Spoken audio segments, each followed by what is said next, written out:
Hello and welcome to the Ice Guys, brought to you by the National Hockey Now Network. This is the show that takes you into the world of the National Hockey League. Every game, every day, from a betting perspective. With pro sports handicappers, Ian Cameron, Alex B. Smith, and various guests from the world of hockey and sports betting. And now, here's your host, Ian Cameron.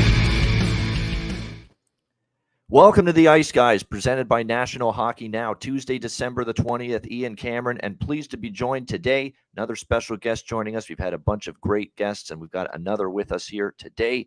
Over in Germany, DEL2 is where he's playing right now, the league over there in Germany. Pro hockey player Jacob Lagace joining me today on the Ice Guys show. Jacob, welcome to the Ice Guys show. Good to have you with us. Thanks for having me, Ian. Yeah, absolutely. Before we get into the card, we'll get into, everything from a NHL perspective and an NHL betting perspective. We'll talk about the Jacob Lagace hockey journey. We always do that with our guests joining us for the first time. How you got into hockey, drafted by the team I cheered for growing up, the Buffalo Sabres. I just talk about how you got into hockey and how the journey has gone for you.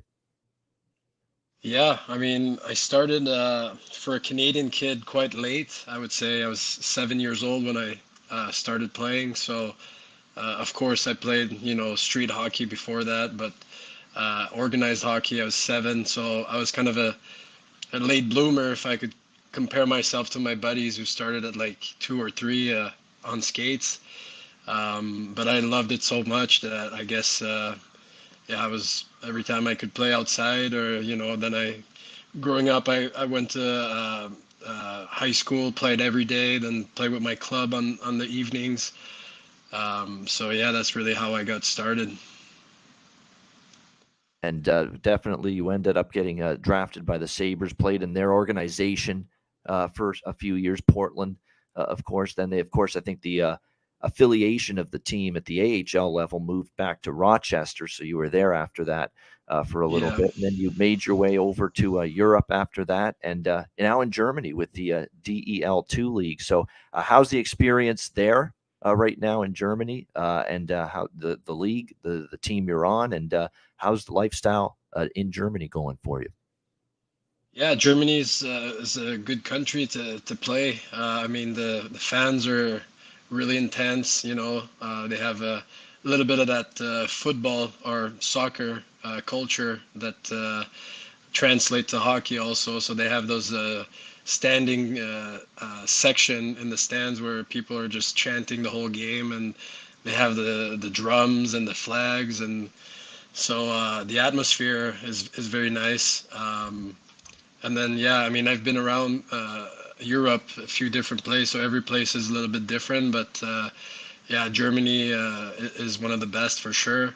And in terms of the level of play, for me, I'm going to be 33 soon, so I have less years ahead of me than I've played already. So I think it's a great balance of a good level of play, and also where with my experience and I can kind of navigate through games and have fun and play well, if I can say. Exactly. And you feel you've still got, a few more good years left in you, right? Like you can go for at least another few years and still play, still enjoy the game, number one. Yeah. And number two, still feel I can legitimately contribute in an impactful way to any team I play for, right? Yeah, of course, my way of approaching training and games have changed as I'm getting older.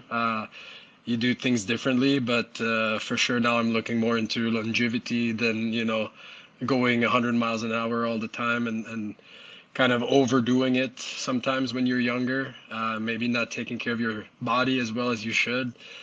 So now it's definitely things I focus more on, and so far so good. So if I can play a few more years, I'll keep it going until the body or the mind says it's enough. I need to move into something else.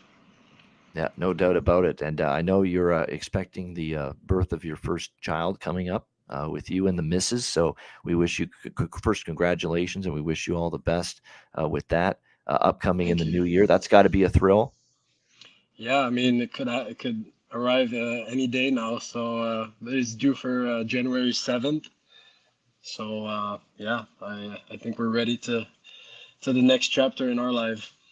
Yeah, and I honestly was very excited about Jacob joining us because of the Buffalo connection. Growing up a Sabres fan, very thrilled that he's joining us on the show. And I couldn't believe it when we were talking before the show.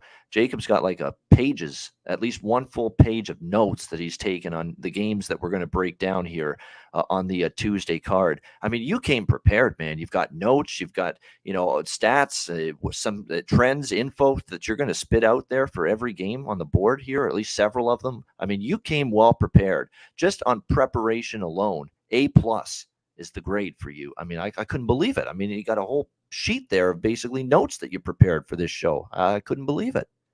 I mean, I want it to be to your standards. I mean, you go through a lot of data, so I was like, I can't show up and not be prepared to be on the show with you. So yeah, I did what I could for at least 3 of the matchups that were most interesting to me for tonight.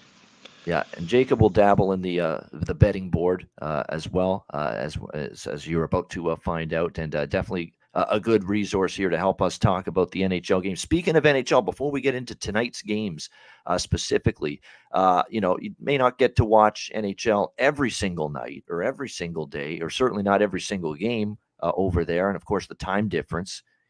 Jacob is 6 hours, of course, ahead of the Eastern time zone, being over there in Germany. But what you do get to watch and what you've seen and what you've read and all this stuff, just give me some overall thoughts from you on the NHL season to this point, some teams that have kind of impressed you, some teams that have disappointed, maybe in your opinion so far this year, players that are, you like watching, or players that have had a nice start to the season that you want to mention, anything NHL related that has stuck out to you in the first 2 months of the season. Here's your chance to tell us about it. Yeah, well, I mean, first of all, being from Montreal, the Canadiens growing up were my team. And of course, with the season they had last year, I think everybody saw them in the bottom again. But for me, I mean, that's the team I will follow the closest in terms of maybe watching press conference or, being more informed about what's going on around the team. So I think for me, they're having a above expectation season so far. Of course, consistency is still a big issue for them, and the way they will lose games sometimes or blow a lead or something like that. But for me, I think there's a lot of good signs about this young group of guys, and hopefully they can keep improving this season and maybe bring in some other pieces to that puzzle so they can become a real contender team for the years to come. Yeah, it's definitely going to take them time. The one thing, and I said this yesterday, they did get a nice win yesterday. We'll give them some credit. They beat Arizona in overtime. The concern for me, Jacob, is they got to upgrade the blue line. Either that or the young kids are going to really have to step up big time, because you look at the blue line, other than Joel Edmondson right now, you've got Caden Gooley, who's going to be good in time, but he's still very young. You got Jordan Harris, Johnny Kovacevic, Chris Weidman, who's more of a veteran guy, but he's been bounced around from team to team to team. He's been a traveling suitcase, essentially, all these years. And then, of course, someone I got to see here in Hamilton played for the Bulldogs in junior in the Ontario Hockey League, and I'm thrilled that he made the team for Montreal out of training camp. Arbor Jackeye, he is just a physical specimen, tower of power, tall as fuck, tough as fuck as well. I mean, ready to drop the gloves at a moment's notice, stick up for teammates and all that. These are young guys that, again, you either have to get more experience, or you've got to give these guys the opportunity and the time to grow and learn and improve. I don't think you can bail on them just yet, but for the purposes of this season, they're going to have their rough nights defensively when you've got a blue line that young, that inexperienced. But this is where we're going to find out just how good the coaching potentially could be for Marty St. Louis. He's got a chance to maybe mold these defensemen, along with his coaching staff, mold these defensemen into solid, steady, stable NHL defensemen. We're going to find out if he can do it over the next couple of years. Yeah, I agree with you. And And then, go yeah, ahead. I mean, another surprise for me. I mean, I was going to talk about it later because it's in one of the matchups, but the New Jersey Devils had a unbelievable start to the season, or they had what 16 wins in a row or something like that. I mean, they have a good core of young guys, but we never really heard of them in the last few years because they were, never really doing anything special and kind of struggling seasons. But yeah, I thought this year they were really surprising. Unfortunately, now I think they're on a 5-game losing streak, so I think they cooled off a bit, but I think they still really 16 have a and good. 1. 16 and 1 was the run for New Jersey at one point earlier this year. Incredible run, yeah. So that was for me. That was a big surprise in the early stage of the season, and yeah, I mean, other than that, I think the league is as every year getting better and better. You see these guys play, and what they can do on the ice is just so impressive. And it's good to see different teams doing well also than, the same. Boston, I thought, Patrice Bergeron was maybe retiring over the summertime, and now he ended up signing and, scored his 1,000 points recently, and then the team is on fire. So I think they're close to a franchise record on the home game record. So that tells something about the Boston Bruins. It might be their year. Who knows? Yeah, and I'll tell you what, I honestly, and a lot of people in the hockey betting community really got Boston wrong at the beginning of the year, saying this is the year they're going to step back. This is the year they're going to decline. This is a year that they might not even make the playoffs. It's unbelievable how many times I heard people say that opinion. Even I said, I think they'll be in a fight just to make the playoffs. And yet here they are, just this incredible record they have this season. What's remarkable, Jacob, too, is that they started the season with a bunch of their key players out. Brad Marchand wasn't ready to go at the beginning of the season. They were missing Charlie McAvoy on the blue line. A couple other defensemen were out. They missed Carlo and Grzelcyk early in the season, multiple games, good defensemen, important minutes they play on the blue line for Boston. And yet they won games in spite of all those absences and that key personnel missing. And now that they've got everybody healthy, I mean, 25-4-2 in 31 games for the Boston Bruins. They still have yet to lose, Jacob, in regulation time on the home ice. 17 wins and 2 overtime or shootout losses at home this year for the Boston Bruins. So remarkable. They obviously did not hear the hockey betting world and the pundits and whatever say writing them off prior to this season, because they have responded, and certainly they're right in the mix to contend in the Eastern Conference, contend for the Stanley Cup the way they're playing right now. And they've gotten great goaltending out of Linus Ullmark. It bothers me as a Sabres fan. I watched Linus Ullmark all these years be, let's be honest, fucking mediocre with the Buffalo Sabres, although a lot of it was we didn't have a great team in front of him. And now he's got a much better team in front of him. And now to see him playing like this with the Boston Bruins, but you give him credit for it. He's found himself. He's fit in nicely with Boston. He's playing the best of his career right now as well for them.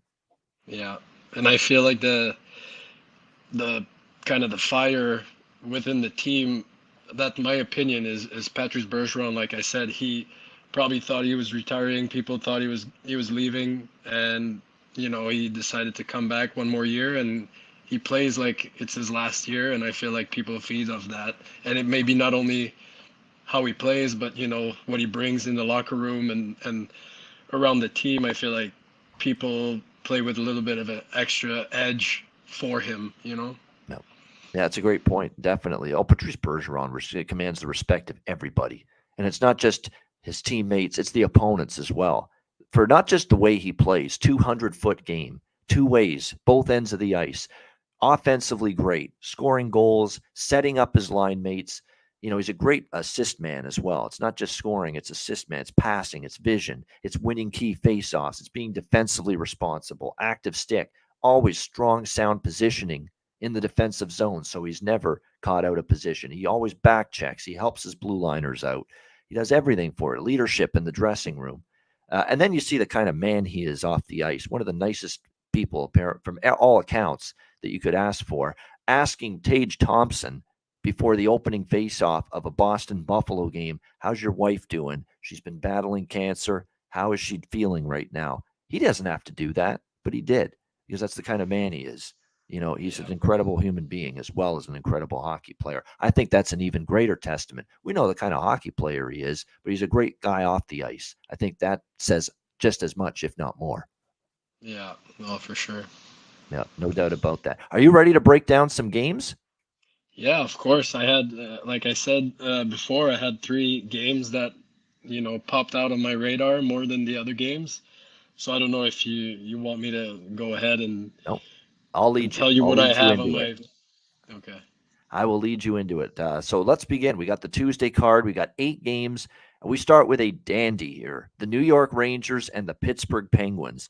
Not only is it a dandy because of both teams are surging going into this game, but the playoff history that is lurking over this hockey game tonight with these two teams. Pittsburgh minus 135, home favorites, 5.5 being the total in this game. Fascinating matchup here. We've got the Penguins rolling right now for the most part, although they did have their 7-game winning streak snapped at the hands of the Carolina Hurricanes 3-2 on Sunday afternoon.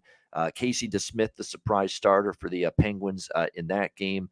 They actually it was a close game. It was a, very competitive, even game. The shots were 29-25. If you looked at expected goals and high danger scoring chances in that hockey game, it wasn't a huge gap between the two teams. And it's just Carolina got, the extra goal. That is definitely something you want to keep in mind. But 7-1 for Pittsburgh in their last 8 games. The Rangers have won 7 straight games coming into tonight. I definitely like the way they've turned things around. Gerard Gallant has made some adjustments in his lineup that have made a true difference for the Rangers during this run. He's put the kid line, which was so effective for New York in their run through the Eastern Conference Final last year, putting together Philip Hedl, Alexis Lafreniere, and Capo Caco. That's that line back together again. And they have really clicked since that took place. And really, that's when the offense started to just absolutely get going for the Rangers. They've had no issues finding the back of the net during this win streak. Score 6 against St. Louis, 5 against Vegas. The one game they got held down was against Colorado. But the Avalanche, we saw a 1-0 game with them against the Islanders last night. With all the injuries, they've really tried to play a more tighter defensive style of hockey. So I think that played a part in the Rangers only scoring 2 against Colorado. Then they've scored 4 against New Jersey, a 3-1 win against Toronto, who had been playing great going into that game. And then they scored 13 goals in the last 2 games against Chicago and Philadelphia combined. Now, granted, 2 of the worst teams in the NHL, but still goes without saying that the Rangers are definitely firing on all cylinders right now offensively. Defensive games improved. The power play is clicking for them. The penalty kill, which was kind of an issue during the losing streak, they've now gone 5 straight games without surrendering a power play goal, which is very good. That gives you a chance to win every night when you're scoring on the power play and you're killing off the opposing team's power plays. Jacob will attest to this, someone that's played the game. That's going to give you a great chance to win every night when your special teams are getting the job done like they are for the New York Rangers. This is a tricky game, though, because you've got the Rangers 7-game win streak plus 115, plus 120 in this game. Don't you have to bet them here? Don't you have to take the Rangers here as an underdog? It's tough to pass up that price, but if there's any one game that the Pittsburgh Penguins, I'll say this right now, if there's any one game that the Pittsburgh Penguins have circled on their calendar, it's this one from the beginning of the season. They lost in 7 games last year to the New York Rangers in the postseason. They had a 3-1 lead in that series. The Rangers win 3 straight, and they take that series in 7 games. Jacob Trouba knocks Sidney Crosby out of that series. We remember it. It didn't sit well with Pittsburgh at all, that incident. And you could say, hey, you still got to find a way to win it. You're up 3-1. Sid out or not, you got to close the deal. You got to win that series when you have a 3-1 lead, and they couldn't get the job done.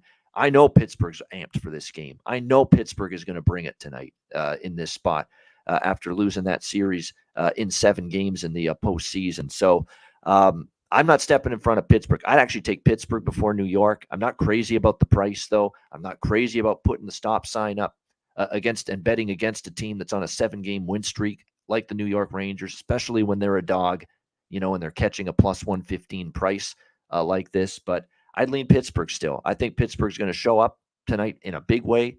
On home ice, they've been great as well. Let's not forget that.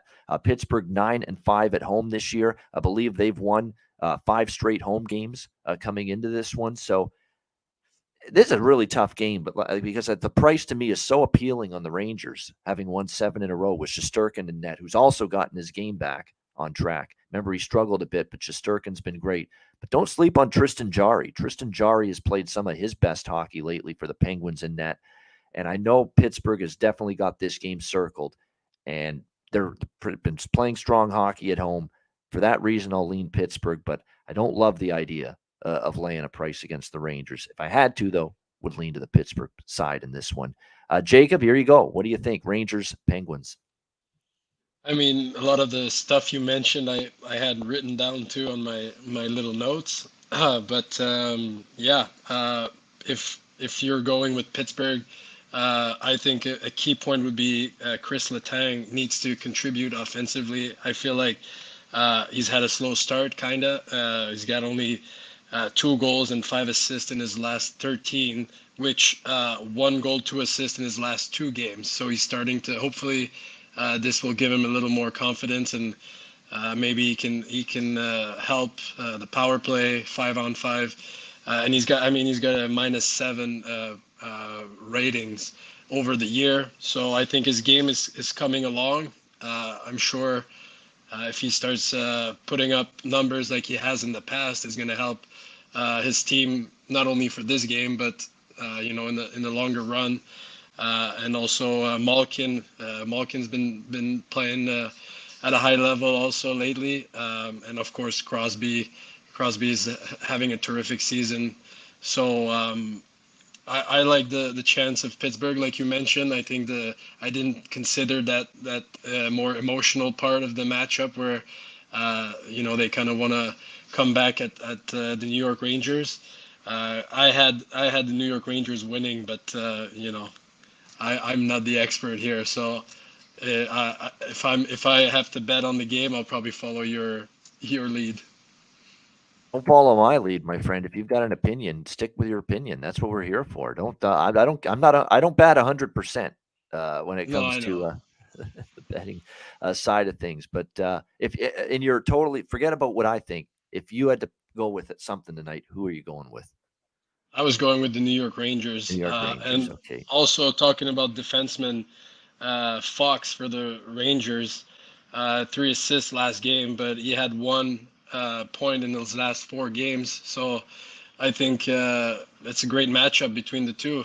Which D is going to be a difference maker tonight? Fox on one side or Chris Letang on the other side?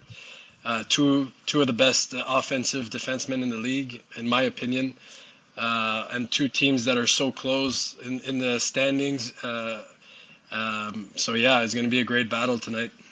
I mean, that series had a little bit of everything, of course, because you had the injury to Jarry. DeSmith was banged up. Louis Domingue had to play in that playoff series against the New York Rangers for the Pittsburgh Penguins. It's when we got that memorable interview from him, spicy pork and broccoli, not good, during the intermission of game 1 of that series. No, it's uncanny, Jacob, how the series changed totally when Crosby got KO'd by Trouba, because that was game 5. That was Pittsburgh with a 2-0 lead in game 5. That was a game if they win that game, they clinch the series, Pittsburgh. And then Crosby gets kabonged by Trouba, and Rangers come back, win game 5, and the rest is history. And then they win game 6 and 7 as well. So I have no doubt in my mind Pittsburgh's frothing at the mouth.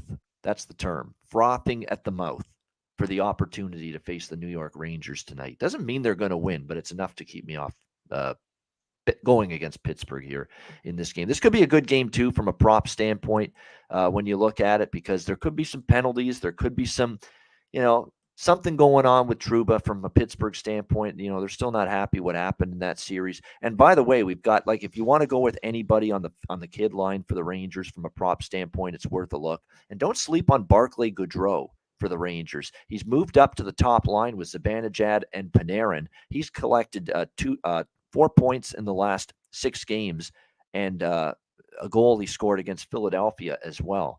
He's a hardworking player. He actually probably fits well with the 2 skilled guys on that line, playing with Panarin and Zibanejad. Definitely, I would look maybe at a Barclay Goodrow prop potentially in this game. Rickard Rakell's the guy for Pittsburgh. Totally undervalued. I still think Danton Heinen's going to make an impact on that second line at some point, playing with good players like Malkin and Rust. So Danton Heinen's probably a good look as well, but you can't go wrong with Rickard Rakell. That is player prop option number 1 for me here tonight in this game with Rakell. With Crosby and Gensel, he's produced. He's not nearly getting the prices that Crosby and Gensel get on that line in terms of scoring a goal, scoring a point. You get better odds, better prices with Rakell, and he has gotten 2, 3, 4, 5, 6 points in the last 6 games and 3 goals during that span as well for the Penguins. So good options here in terms of the player props with Rangers and Penguins tonight. All right, Tampa Bay Lightning, Toronto Maple Leafs. We've got Toronto minus 140, home favorite, 6 the total. It's kind of the same exact situationals that we just talked about with Rangers Penguins. It's not only the Leafs, after a 7-game series loss in the first round of Tampa last year, wanting to beat this team, but they also came this close to beating them earlier this year in Tampa Bay, and Tampa Bay came back and won in overtime. So the Leafs are really going to be looking forward to facing this Tampa Bay team tonight and trying to beat them. Yet this Tampa Bay team, they're rolling along. They're plus 120. You got the Leafs maybe starting to come back down to earth a bit. Are they? We know, they can be a streaky bunch at times. They had that California road trip from hell where they played some of the worst hockey you'll see. They get out of that road trip back home, and that's when that red-hot run started, the consecutive game streak with at least 1 point for the team. Mitch Marner got on that roll in terms of point-scoring streak, but now they've lost 2 in a row. So signs of cooling off potentially. They lose to the Rangers and Capitals in back-to-back games. We'll see how they fare here tonight against Tampa. Tampa, again, beating them in the playoffs in that 7-game series that was really a coin flip. It could have went either way. It was a dead-even series. It just happened. Tampa Bay scored 1 more goal than Toronto in that Game 7. And the Leafs lost in overtime 4-3 to Tampa in Tampa earlier this year. I am doing something that I've never thought I would do because, look, I'm definitely close to betting Pittsburgh against the Rangers. I don't know if I will yet. I am going to go ahead with Toronto here, even with Tampa red hot. I'm going to give them a shot here, man, to step up, man up, beat this Tampa Bay Lightning team. And I give them a better chance to do it at home because the one thing that Sheldon Keefe will have at his disposal is last line change. That's significant. I think if you look back at the series in the playoffs last year, Toronto played very well at home against Tampa. They carried the play in a lot of those games. If they don't win this, then I get worried about back in Toronto anytime soon. But one thing I know from Toronto, win or lose, you're getting them fully focused. You're getting them intense as fuck. They want to beat this team badly. They're off 2 straight losses in a row. And I just think from a Tampa Bay standpoint, before we go crazy about this great win streak they're on, let's keep in mind, Nashville stinks right now. Florida's been mediocre. Seattle's gone down again after that red-hot run, and they beat Columbus and Montreal the last 2 games. So it's not like they beat up on a bunch of really big-time teams in the last 5 games, Tampa. I respect the way they're playing. They're dangerous as hell right now with Kucherov, Stamkos, Point. They're all contributing all at the same time. But I think for Toronto, they get this one tonight. I'm taking them minus 140. What do you think here, Jacob? Tampa Bay, Toronto. Yeah, I mean, you got the second best defense in Toronto against the third best offense in Tampa. So I think 5-on-5 is going to be a great matchup. The only thing is Toronto needs to stay off the PK. If they start giving them too many power plays, that's where they're going to get hurt. And they're missing Morgan Riley, Jake Muzzin on the backside. So they need their young core, their younger defensemen to make sure they bring their A game tonight. And I think they need to be physical on those smaller forward of Tampa. But Hagel for Tampa has also been red hot. I think he's got 5 goals in his last 5 games. Kucherov 10 points in his last 5 games. So yeah, we definitely need Marner to get back into his mojo that he had when he was on the streak. Ever since the streak was broken, I don't think he's had a point since, or in the last 2 games at least. So I was thinking Toronto too, home game, and like you said, playoffs from last year. They probably and the loss in Tampa in overtime, it was a good matchup. So I think they're gonna bring their A game tonight. Tampa Bay 0-3 as an underdog this year. That's significant. That's important to point out. When they've been a plus price underdog this year, they're 0-3. So that tells you that people are whenever they see the 2-time defending Cup champions, and then, of course, not last year, but 3 years in a row to the Stanley Cup final, this Tampa Bay team, and they see the plus price next to their name, people get attracted to it. But it's better beware here. I mean, they're 0-3 as an underdog this year. So when they've been expected to lose, those rare times they've been an underdog, they've lost. This Tampa Bay Lightning team. I remember that, earlier this year, they were a dog against Boston. They lost that game, and it tells you that those rare instances when Tampa Bay is actually not the favorite, it's because they've been not the favorite for a very good reason. A, they're playing a great team, and B, maybe the spot has been in the favor of that opponent. And I feel that way tonight with the Leafs. I really do. I feel that way. The Leafs are hell-bent on finally beating this team. And look, not only, and I'm looking at the betting splits here, they're betting the hell out of Tampa Bay, the public, and yet what's the line done? It's gone nowhere. All these tickets that are being written here on Tampa Bay, and the line's not moving. It's not budging. And in fact, it opened minus 135. I'm seeing it tick up to minus 140 on Toronto. So there's some big money on Toronto here. It's kind of one of those games where the public is hammering Tampa, yet the line is going the other way. The money line price is going the other way. And we don't see that very often in hockey. This is more of a football talking point when it comes to betting, or basketball. We don't usually talk about these betting split situations when it comes to hockey, but you definitely see it here, where there's a ton of tickets. Percentages of tickets are much more on Tampa Bay, and yet the line's actually moved ever so slightly up toward Toronto, minus 135 to I think it's for good reason. I think the Leafs are winning tonight against this Lightning team here. And by the way, in terms of the goaltending situation, it looks like it's Matt Murray for the Leafs. No confirmation yet. You'd expect Andrei Vasilevsky here in this one. Yeah, Pitt on a 5-game home win streak, Rich H, and 3 and 4 days. You're right.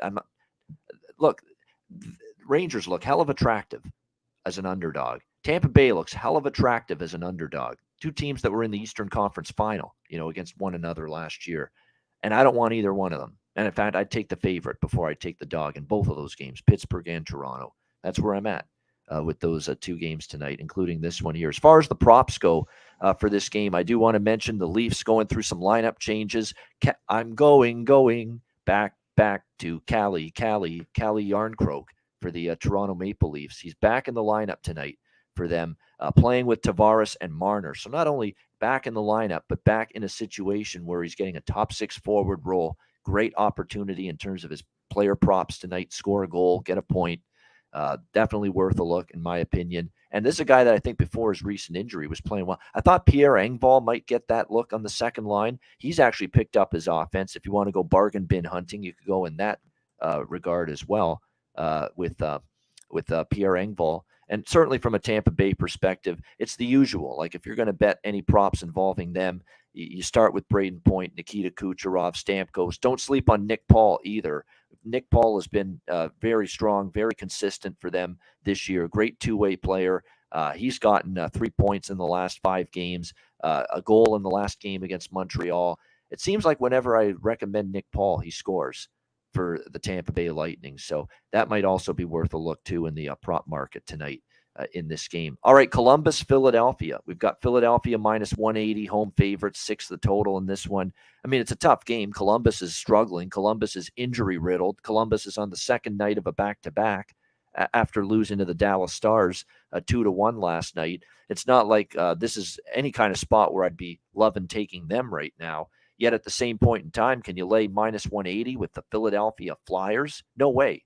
No way can I do that. So tough game here from a side perspective, but definitely Philadelphia has the rest advantage, 2 days off after a 6-3 loss at home to the New York Rangers. The big headlines being John Tortorella benching Kevin Hayes, of course, and yet this is a guy that actually leads the Flyers with 29 points, and yet it was a healthy scratch against the Rangers and might be benched again tonight.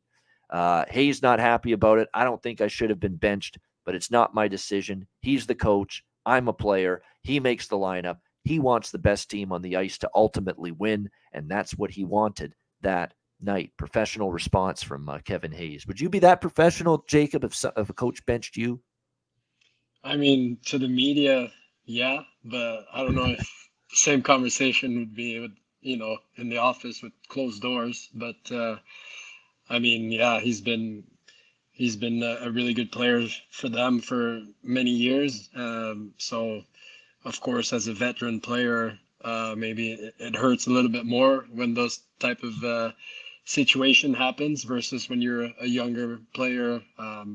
You kind of expect it. So, but sometimes that's what it takes to get the message to the player. You kind of watch from above. You're kind of like pissed, and the next thing you know, you go back the next game when you play, and things happen. So it's kind of maybe more the old school hockey.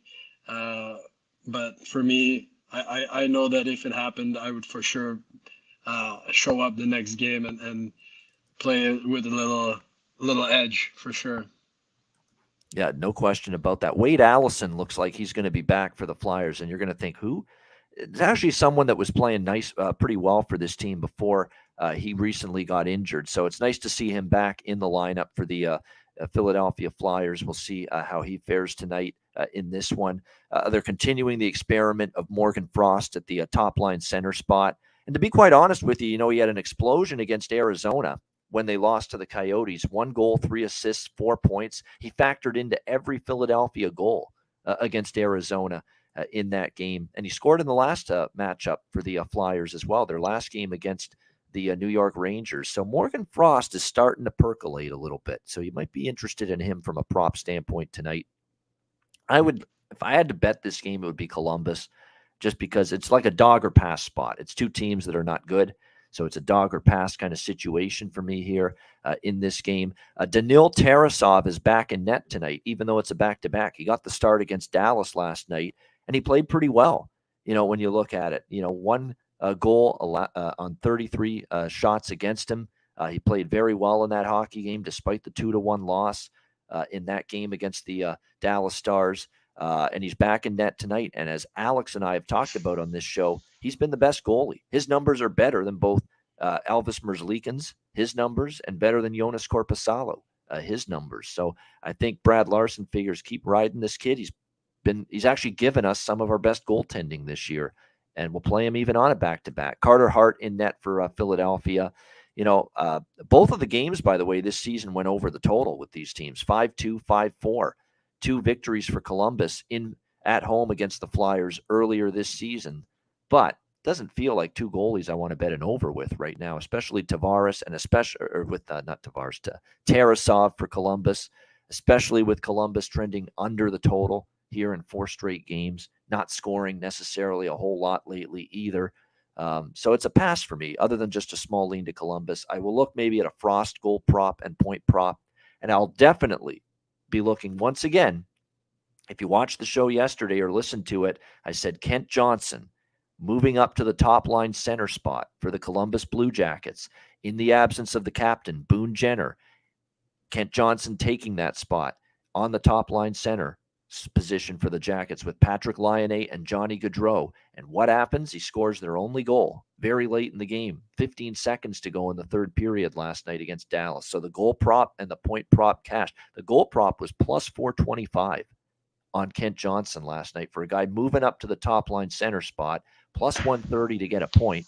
both of those cash in with his goal in the final seconds. He will be right back to that same position, top line center with Johnny Gaudreau and Patrick Lyon, a number one power play unit for Columbus. He'll be on that as well. You got to go right back to it. Kent Johnson score a goal prop, Kent Johnson points prop. Jacob, you'll find this out over time. One of my favorite player prop bets that you can look for is the player moving up the lineup. Someone going from the fourth or the third line to the second line or the top line. What's it mean? It means more opportunity. It means more ice time. It means playing with better players on your line. It means going onto the power play probably and getting time there and more of an opportunity to make an impact offensively. Those are good bets I find with player props, Jacob. Do you find that too? Players moving up the lineup, not only all of that, but they're motivated. They want to take advantage of the opportunity. Yeah, of course. If you've been grinding on the third or fourth line, playing only PK for, 20 games, and now finally you've been putting all these hours and this hard work, and finally you get a shot at playing with top players. For sure, you show up extra, motivated, and you kind of feel like, okay, this is my time now. I can show it. And yeah, probably also the odds for these players to produce are you get a better odd from a viewing point that he's a third, fourth line. Then if you get like a top player, the odds of him producing is probably much smaller. About that, what do you think here, Jacob? What are your thoughts on this one? Jackets, Flyers. I mean, for me, it was more of a pass type of game, but if I have to choose, Smart man. I would probably go with the underdogs just because, yeah. So I would go with Philadelphia Flyers. All right, looking at the Jackets, you mean? Jackets are the under. Oh, the Jackets, yeah, sorry. It's one of those games, yeah, dog or pass, exactly. When it's two teams like this that are really, like Philadelphia is the rested team. It is back-to-back for Columbus, but Philadelphia is not good enough or trustworthy enough, in my opinion, to be laying minus 180. All right, New Jersey and Carolina next up here. We've got Carolina minus 120, home favorites, 6 the total, shaded to the under in this game. I like the Canes here, minus 120. They've dominated New Jersey, and they're the team in much better form right now. No question about that. The Devils are in their first full-blown slump of the season. Make no mistake about it. 5 straight losses for them. Carolina, 5 straight wins for them. It looks like Sebastian Aho was going to come back tonight, but it looks like they're going to hold him out one more game at least. Lower body injury. Rod Brindamore was saying, yeah, we thought he was going to be back tonight, but like to see him get in a practice first with the team before they put him back in the lineup here in this one. Look, and plus, I want to point something out. Price comparison. I think if you're looking at this game purely from a price and a value standpoint, it's all Carolina. Because look at last year. Carolina, by the way, they've won 4 straight games at home against New Jersey. You know what the prices were in those games? Now, these were some bad New Jersey teams, I get it, but minus 280, minus 270, minus 280, minus 240, minus 260. You were laying almost minus 250, minus 260 or higher with Carolina the last few years that they've hosted New Jersey. And now the Devils have had this incredible start to the year, although they've leveled off the last, 5 games. And now all of a sudden, here's Carolina, a very cheap, in my opinion, minus 120 on home ice against the New Jersey Devils. So, and Kochetkov is a bet on goalie all the way right now. He is the real deal. I've been singing his praises, Pyotr Kochetkov. Same with Alex when he's been on the show. 9-4, 2.01 goals against average, 923 save percentage for him. Outstanding, really, in the last couple. Really, he's had a great run of hockey these last 4 starts. 4 goals allowed in the last 4 starts combined against Pittsburgh, Seattle, Detroit, and the New York Islanders for Pyotr Kochetkov. You got a Carolina team surging, a New Jersey team struggling. I think you've got one of the hottest goalies in the league right now, a team that's playing shutdown defense right now. The Carolina Hurricanes, they've played great defensive hockey as a team during this 5-game win streak, shutting out the Islanders, shutting out Detroit, 2 goals allowed to Seattle, 2 goals allowed to Pittsburgh. Throw out the 5-4 win over Dallas. Yeah, they were a little worse defensively, but it was at Ronta in that game, not Kochetkov. So, yeah, Carolina for me, minus 120. What do you think here, Jacob? Devils, Hurricanes? Yeah, I had the Canes as well.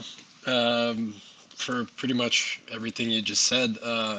New Jersey off to a hot start, but now 5 losses in a row. I think it's hard to get out of those slumps mentally. You kind of feel like as much as you can build up positive momentum, you can build up negative momentum, and I think that's where the New Jersey Devils are right now. But yeah, and they've been outscored 20-11 in that 5 game losing streak. So their defensive plays is not there. Maybe the goalie is not playing it like on top of his game. But I think Carolina, a team that kind of had a slow start, really started to hit their strides. I think they're 9-0-1 in the last 10 games.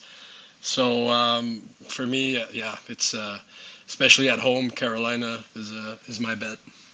All right, like in Carolina as well, Jacob here in this one, -120. Yeah, incredible run. 9-0-2. Haven't lost in regulation time in 11 consecutive games, the Carolina Hurricanes. So playing really good hockey. They're rounding into form right now. It's been impressive. Now, there is definitely a rest advantage for New Jersey. They haven't played since the Florida game, and that was on Saturday. There's that extra game that Carolina played against Pittsburgh on Sunday. But I still think Carolina is going to be good enough to pull out this win. Again, the thing that concerns me too is New Jersey. They've stopped scoring. All of a sudden the power play's gone 3 of the last 4 games without scoring, and the power play was a big proponent of that great surge they had, that great streak. They've scored just 4 goals in the last 3 games. You don't want your offense to be scuffling. Now when you're playing a team that is absolutely rolling defensively, they've got this very confident, very, very talented young goalie, Pyotr Kochetkov, playing at a very high level right now. It's not going to be easy for the New Jersey Devils to get themselves out of the offensive doldrums here tonight in Raleigh, North Kakalaki, as they take on the Carolina Hurricanes. All right, we're going to pause just for a minute for one of our 2 sponsors, and then we'll come back and we'll break down the rest of the Tuesday NHL card. But right now, we'll hear from our sponsors, Gramco. All right, whether you or your team's game is on the field, screen, racetrack, or the ice, Gramco is for the game. Grown by farmers who spent years developing premium hemp genetics, Gramco provides customers with consistent quality Delta 8 products ready for any occasion. Gramco currently offers numerous Delta 8 products such as vape cartridges, disposable vapes, pre-rolls, gummies, wake and bake coffee, and more. Gramco offers an enjoyable legal high delivered discreetly and directly to you, and is also available at many American retailers as well. Get the best Delta 8 cannabis products on the market shipped quickly and discreetly from Gramco. If you visit www.thegramco.com, use promo code ICEGUYS, you get 25% off of any order, and all orders on the site that are $50 and higher are shipped free with standard shipping. So live elevated with Gramco and check out their wonderful Delta 8 products today.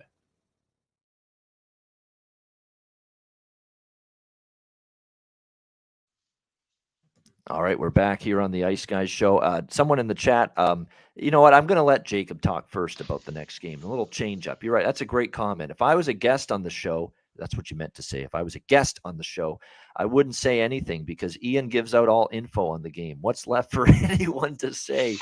Ian, try going last sometime. We're going to try it. I'm always willing to give the listeners and the viewers what they want. That's what we'll try the next game. Jacobs will be a bat leadoff here on the next game, which we'll do right now. We've got the Ottawa Senators and the Winnipeg Jets. Winnipeg -130, home favorites, 6.5 the total in this one. I ain't saying anything. I'm just and I'm throwing away the zipper or the key or whatever the fuck. Yeah. Jacob, go for it. What do you like here? Ottawa, Winnipeg. Well, the thing is the 3 matchup I had the most infos on we already been through, but I mean I can still give my opinion. Maybe not as detailed with stats and numbers, but for me, the Winnipeg Jets, I think they have a couple injuries, that they've had a good season so far. But yeah, I think the Blake Wheeler captain missing for a little while. They had a good start. Now they kind of up and down a little bit lately, but for me, I think this Winnipeg are going to take the Senators. Even though the Senators are on a hot streak, I think they won at least their last couple games.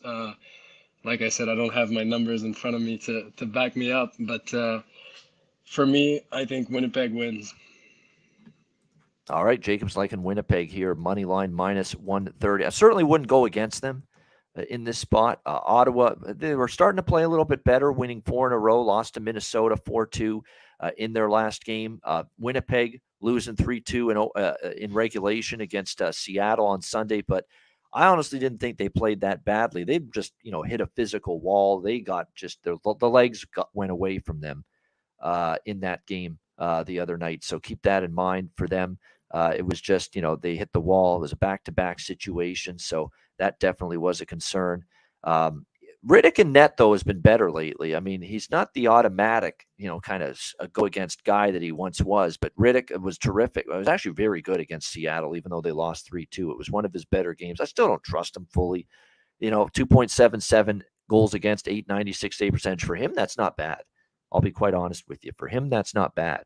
But definitely the over, I'm still kind of leaning that because I don't necessarily trust David Riddick to be that guy that's going to put up the brick wall 2 straight games.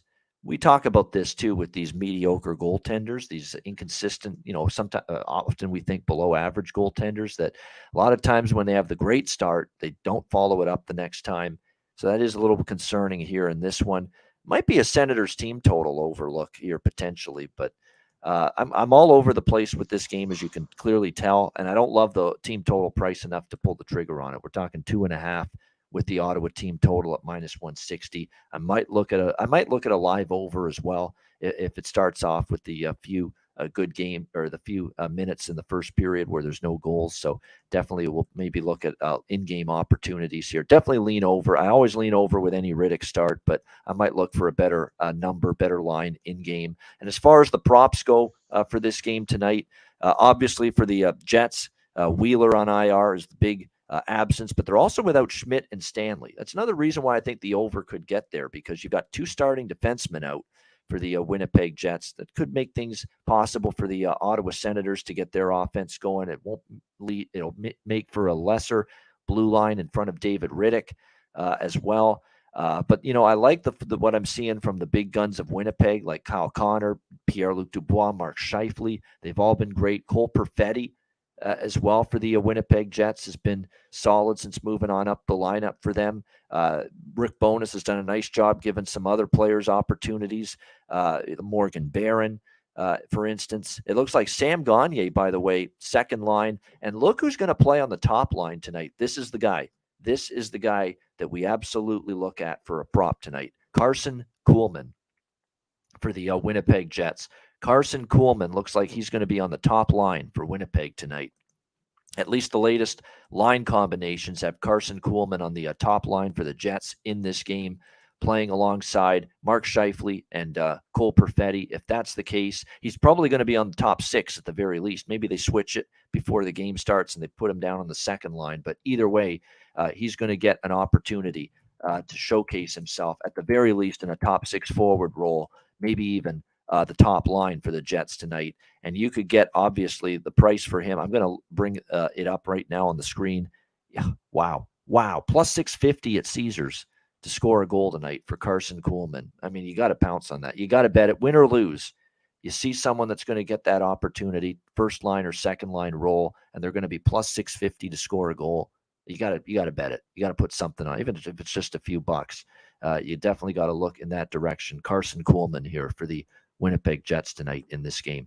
All right, St. Louis Blues, Seattle Kraken. We've got Seattle -165, home favorites, 6 the total, shaded to the under in this game. Martin Jones confirmed in net for the Seattle Kraken. St. Louis on a back-to-back after steamrolling Vancouver 5-1 last night.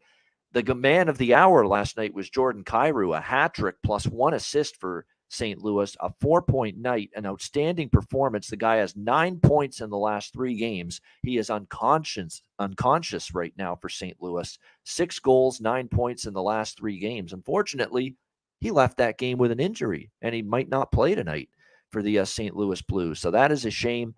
He's going to be a game-time decision, it looks like, day-to-day game-time decision tonight for the Blues, whether he plays.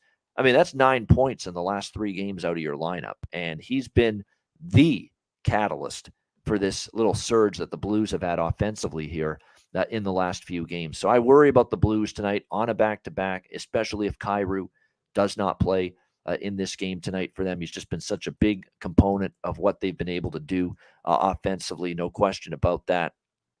As for Seattle, they got a 3-2 win against Winnipeg in their last game. Again, they've cooled off a little bit, but they were 1-5 in their last 6 games before the win against Winnipeg the other night. So we'll see if they can keep it going. You've got the Blues that are one of the streakiest teams, Jacob, in the NHL this year. They've had 10-game win streaks. They've had 10-game losing streaks. They have been one of the streakiest teams in the entire league this year. When they're on a win streak, you ride them. When they're on the losing streak, you fade them and you bet against them. They've been a fairly easy team to figure out. So I'm off the side. It's a Seattle spot advantage, but I'm not laying minus 165 against a team that's on a 4-game win streak. But I don't like St. Louis on a back-to-back enough to take them, especially if Kyrou doesn't play. And even with the total in this game, it could go back and forth with that. 3 of the 4 meetings between these teams have gone under the total. We'll have to see who's in net. Jones for Seattle. It's not someone I trust. It kind of has me leaning over every time I see him in net. If it's Greiss for St. Louis, I'm not a big fan of his play this year or last year for that matter. So I'd lean over. But again, I'm waiting to see the lineup confirmations on both sides. I think if I were to bet anything in this game, it would be the over. What do you think here, Jacob, St. Louis, Seattle? Well, going a little bit like you, it's kind of a pass game also for me, but yeah, like you said, St. Louis is a streaky team. Yeah, they're off to a back-to-back, but if I had to pick a team to win, I think St. Louis. I think Kyrou is going to be in the lineup. That's my opinion. I have no information or anything, but for me, that would be my decision. Yeah, I mean, if he's in, I'm definitely going to look at the over because he has been definitely the main cog offensively for St. Louis during the last 3 games, no question. He has been the guy that's been getting it done for the St. Louis Blues. As far as the props go for Seattle, Eberle had a very good game against St. Louis. He can be a streaky player sometimes, but it looks like he might be someone to consider here in terms of a player prop option in this game. What else have we got in terms of Seattle here? It looks like we've got, I always say, Matty Beniers. They've got Oliver Bjorkstrand moving on up, it looks like, to the top line for the Seattle Kraken. Now, he struggled, so maybe this is Dave Hackstall playing a hunch. Maybe we put Bjorkstrand with Wenberg and Jaden Schwartz on the top line. He'll get going. So if you want to take a flyer on a good offensive player that's been struggling, but now is going to get an opportunity on the top line, maybe you could go in that direction with Bjorkstrand for the Seattle Kraken. But we'll see if he can take advantage of that opportunity tonight as they take on the Blues. All right, we have 2 games left. Next up, we've got Calgary and San Jose. Calgary minus 175, road favorites here. 6 the total, shaded to the under. It's the same 2 teams playing each other for the 2nd consecutive game in the same venue.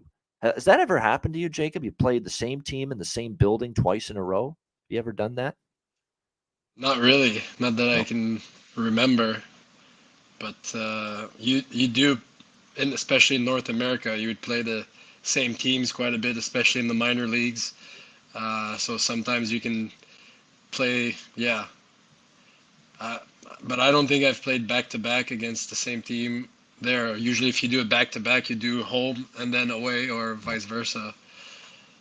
Yeah, I find that this is happening in the NHL more, Jacob, lately. We've seen this happen a couple times, and the NBA has done it a lot this year, where it's the same 2 teams in the same building, playing each in the same city, playing each other 2 times in a row. It's happening here because Calgary beat San Jose 5-2 on Sunday night in San Jose.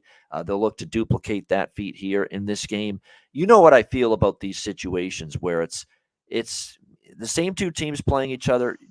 Natural inclination is you want to bet on the team that lost the first game in the second game. But I don't like doing that when I find there's a mismatch.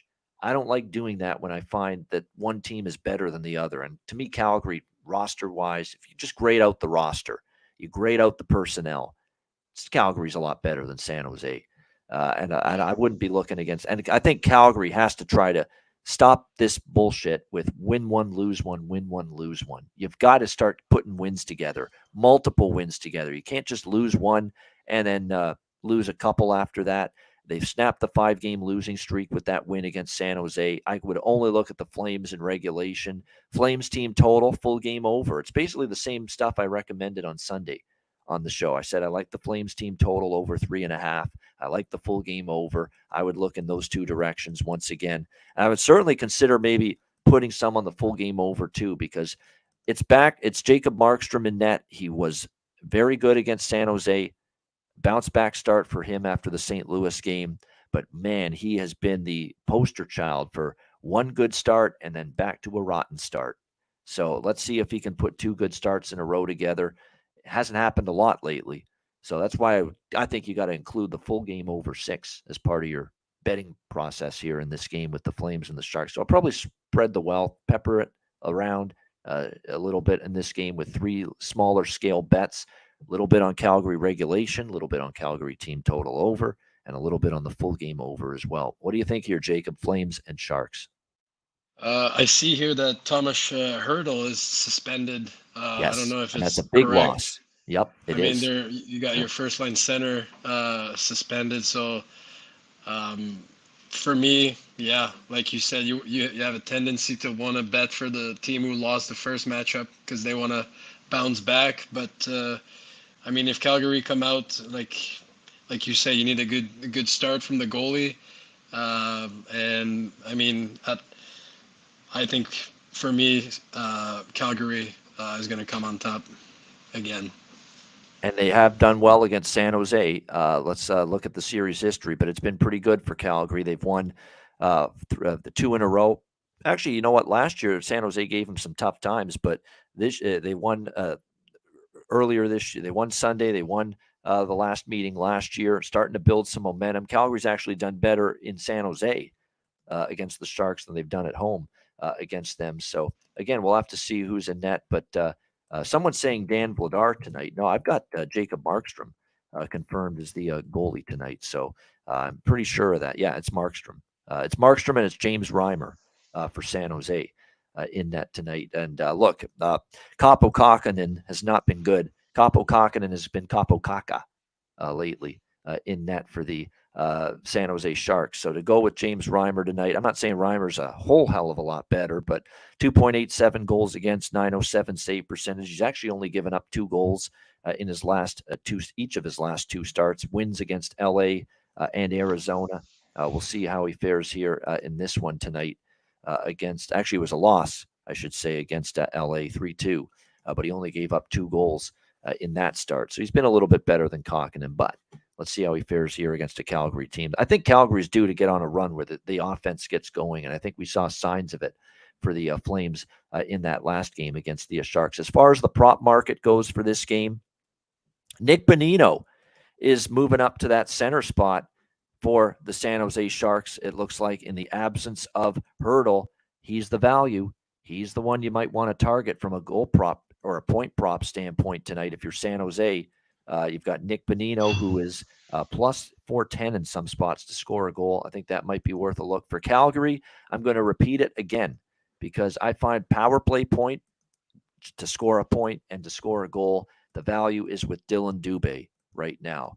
As he continues to get a ton of ice time, he has gotten confidence of his coach, Daryl Sutter. He keeps putting him out there on the top line with Tyler Toffoli and I think it's Mangiapane as well on that top line. No, it's Lindholm and Toffoli with Dubé on that top line.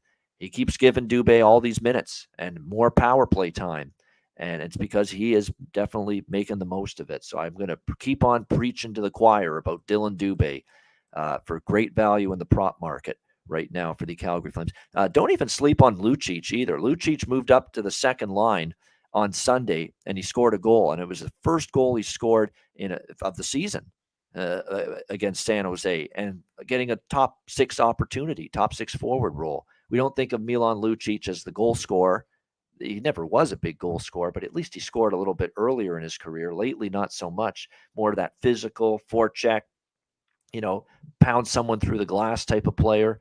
But, he's still got that ability to just get to the net, score those dirty goals, if you will, when he gets the ice time. He just powers through the goalie's 5-hole. Usually, that's how he scored most of his goals lately, at least. Exactly. That's his patented move, is just drive to the net and just try to get there with just old-fashioned hard work and elbow grease and brute strength.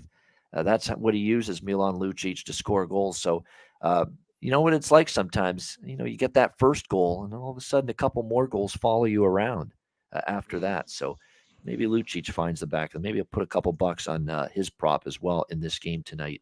All right, final game of this Tuesday card. It is the Anaheim Ducks and the Los Angeles Kings. Not the San Jose Sharks. That graphic is wrong. I was going to say we got to change that. It's the Los Angeles Kings hosting the Anaheim Ducks. We've got the Kings minus 260, home favorites 6.5 the total in this game. Anaheim, I'm telling you what, all Lucas Dostal for them beating Edmonton 4-3 on Saturday afternoon.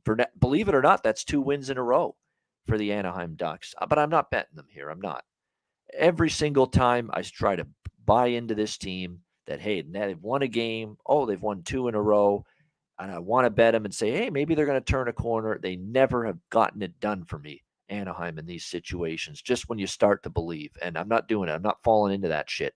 Again, not doing it with this Anaheim Ducks team again. Although they have won 2 in a row, but let's be honest, that Edmonton game they should have lost. They were outshot 49-17. It was a theft of 2 points, a thievery, a robbery of 2 points by Lucas Dostal, who was just absolutely phenomenal in net for the Anaheim Ducks in that game. So it's no shock whatsoever, especially with Stolarz on IR and John Gibson also banged up. Undisclosed injury day-to-day, that Lucas Dostal will be the goaltender again tonight for Anaheim. Not a shock at all, because look, the Gibson. Even if Gibson was healthy, I don't think they'd go away from starting Lucas Dostal tonight based on the way he played against Edmonton. He was spectacular.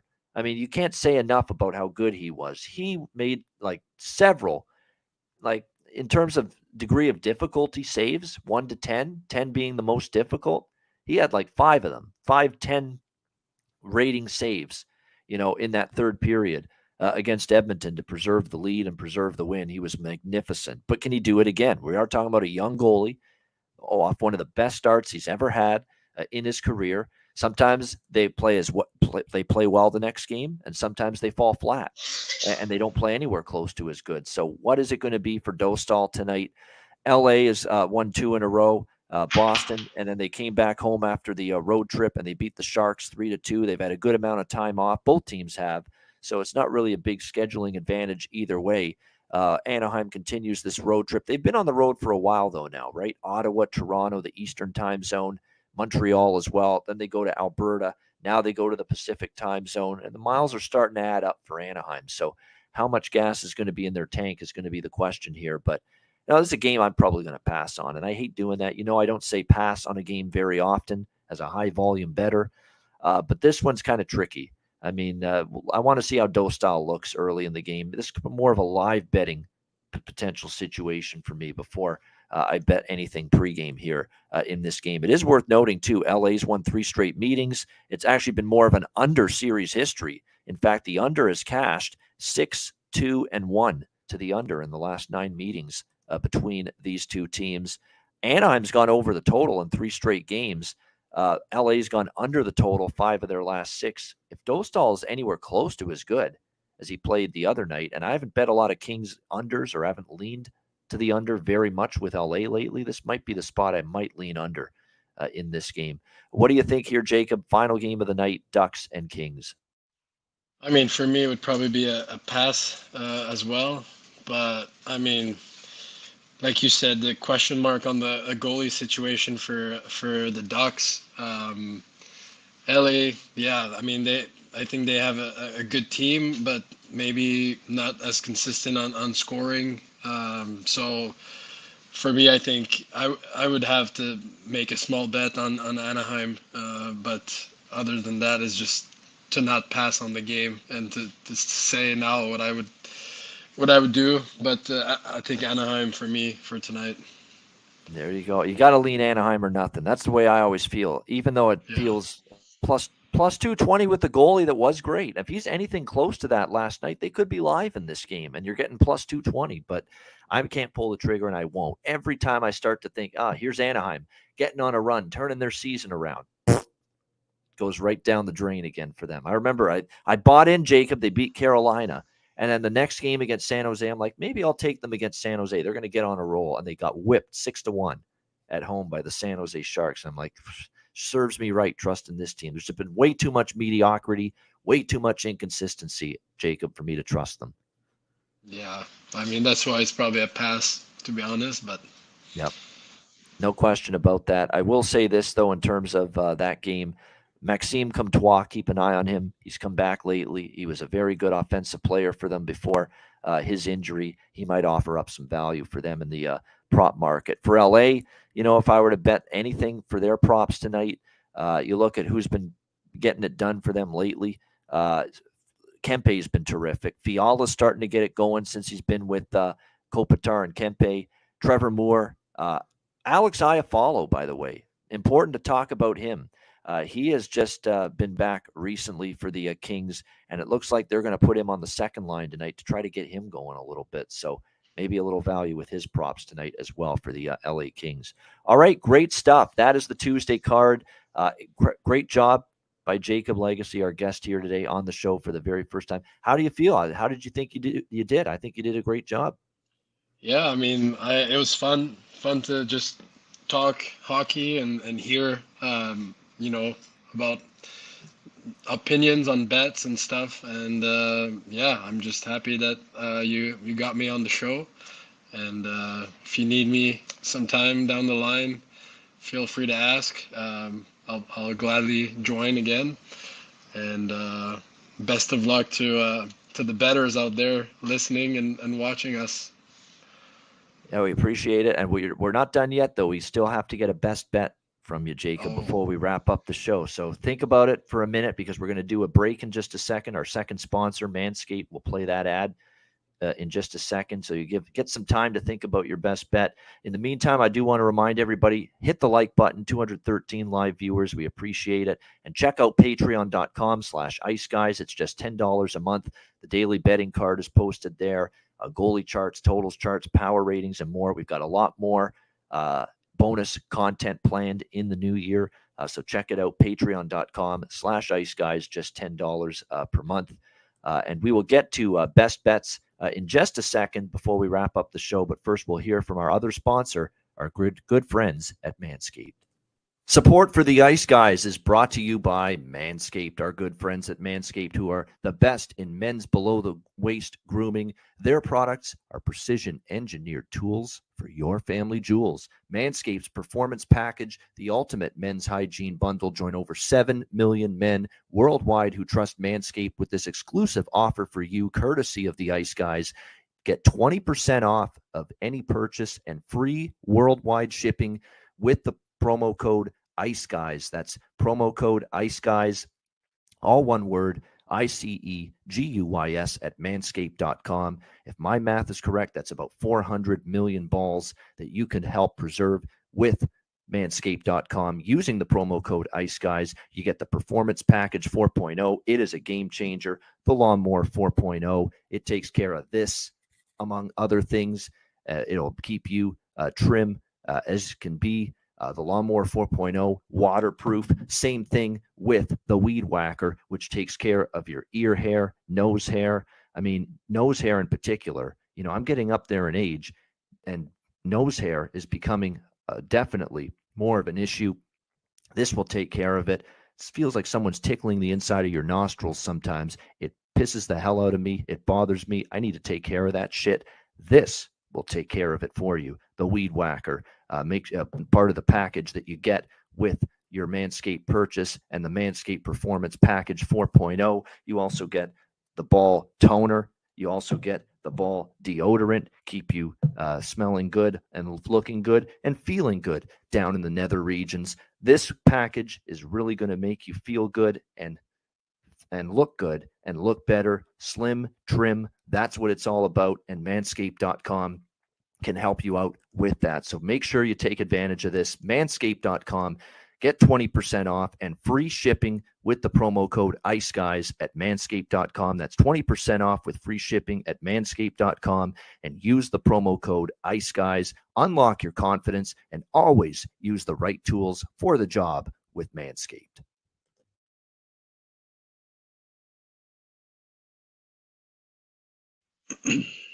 All right, we're back here on the Ice Guys show. It is time for best bets. Jacob, first ever Ice Guys best bet. What do you got?